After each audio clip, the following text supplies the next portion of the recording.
J'avais préparé mes cartons depuis vendredi, donc si vous voulez. Ah ouais. Voilà. Écoutez, j'ai fini par appeler quand j'ai constaté qu'à 14h30 ou à 15h, le président du nouveau centre, qui est la deuxième formation politique de la majorité, n'était pas consulté sur les éventuels centristes du parti. Ça sortait le gaz, quoi, hier. On a un gouvernement, et je le regrette, un gouvernement de contraction autour d'une base UMP et j'allais dire RPR.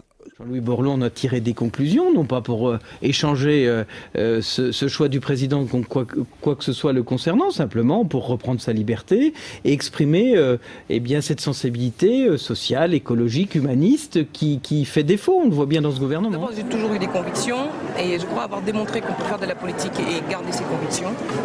Plus personne ne pourra dire l'inverse et ceux qui ne voudront pas défendre leurs convictions, c'est parce qu'ils ne l'auront pas voulu.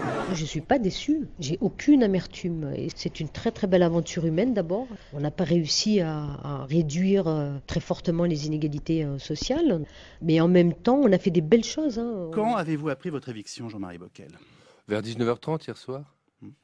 Et on tombe de l'armoire dans ces cas-là? Dire le contraire serait mentir. Après que j'ai pris connaissance de la liste du nouveau gouvernement, j'ai mieux compris. Et j'ai compris surtout qu'on était dans une logique politique.